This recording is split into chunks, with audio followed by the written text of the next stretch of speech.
nami Abi Anita Ropika Dewi kelas 8 anu bade meraktekeun biantara dina acara Paturai Tineng kelas 8 SMP Negeri 4 Sodong Hilir.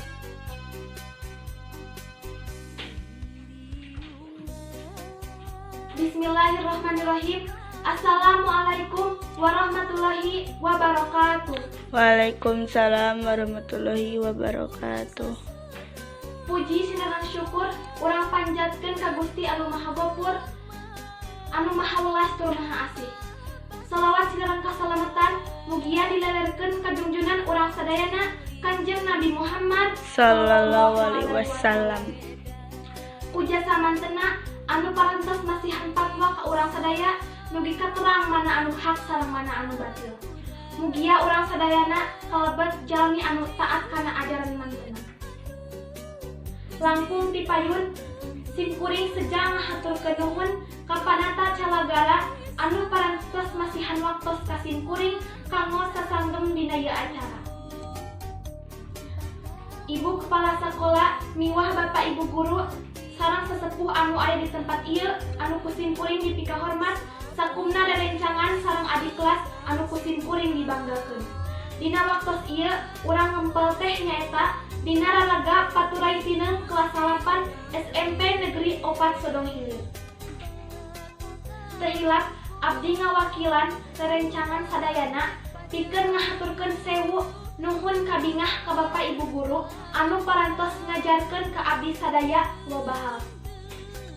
Asa kamari abdi sareng rerencangan lebet ka ieu sakola. Ayeuna tos kedah Paturai Tineng deui.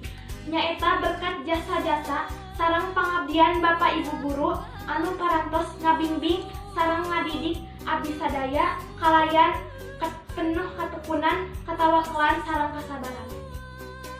Mugia pangorbanan Bapak Ibu guru janten pahala anu teu aya bandinganana. Amin ya Allah ya Rabbal alamin. Mugia ilmu anu dipasihkeun ku Bapak Ibu guru tiasa diangge kana hal anu sae sareng aya manfaatna kangge nusa, bangsa sareng agama. Simkuring sareng rerencangan sapara kanca nyuhunkeun dihapuntenna bilih teh mah aya kahilapan boh nu dihaja atawa nu dihaja atawa aya perilaku anu teu saluyu sareng kahoyong Bapak Ibu guru salami simkuring sareng rerencangan janten anak didik di ieu sakola. Kukituna oge simkuring sareng rerencangan nyuhunkeun pidoana ka Bapak Ibu guru sing tiasa neraskeun sakola kanu langkung luhur. Tehilap oge titip kanggo adik-adik anu masih keneh diajar di ieu sakola supaya diajar sing soson-soson.